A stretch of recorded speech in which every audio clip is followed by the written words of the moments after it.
आज सदन पटल पर प्रस्तावित विषय पर अपना वक्तव्य देने के लिए उपस्थित हूं।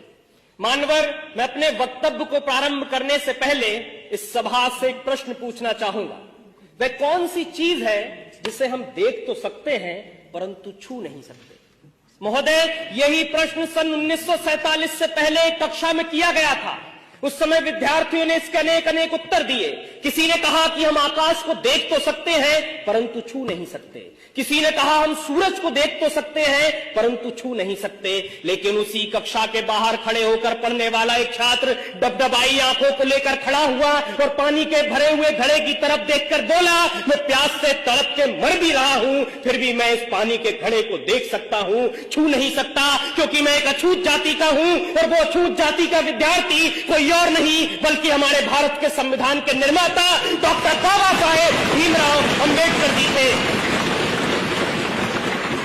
आज 75 वर्षों के बाद कक्षा भी वही है, सवाल भी वही है, पानी का घड़ा भी वही है, परंतु अगर कुछ बदला है तो वो ये कि किसी भी जाति का छात्र हो वो सबके साथ में बैठकर पढ़ भी सकता है, खेल भी सकता है, पानी भी पी सकता है। और इतना ही नहीं, इस देश के सर्वोच्च पद पर बैठकर एक आदिवासी महिला राष्ट्रपति के रूप में प्रगति का मार्ग प्रशस्त कर सकता है। ये ताकत दी है हमको हमारे संविधान ने।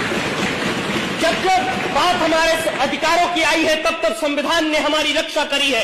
फिर वो आईपीसी की धारा 377 से जूझ रहे परलैंगिक समाज के लोग हो या श्रीकांत बोला जैसे दिव्यांगजनों के लिए शिक्षा के अधिकार हो या महिलाओं के लिए दहेज कुप्रथा का बोझ हो, संविधान ने हमेशा से रक्षा कर एक सूत्र में बांधने का काम किया है। मान्यवर, भारत के संविधान की लोकतांत्रिक यात्रा बहुत लंबी रही है। जब भारत आजाद हुआ तो उसके साथ कई और सहोदर राष्ट्र आजाद हुए, परंतु आज हम वहां देखेंगे तो पता चलेगा कि वहां पर कहीं अराजकता है, कट्टरता है, सांप्रदायिकता है, भुखमरी है, गरीबी है, परंतु भारत एकमात्र ऐसा देश है जो आज उन्नति के शिखर पर बैठा है, क्योंकि उन्होंने धर्म को संविधान माना, हमने संविधान को ही पहला धर्म माना। लंदन में मुस्कुराते हुए कवि चर्चिल ने कहा था कि ये देश आजाद हो भी जाए तो बहुत दिन तक टिकेगा नहीं, ये टूट कर बिखर जाएगा।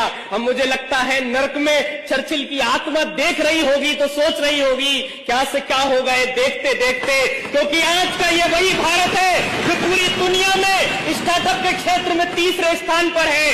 ये वही भारत है जो ओलंपिक के अंदर टोक्यो की धरती पर झंडा तिरंगा लहरा देता है। ये वही भारत है जो चंद्रयान 3 को पृथ्वी से चंद्रमा तक पूरी दुनिया में सबसे कम बजट में पहुंचा देता है, क्योंकि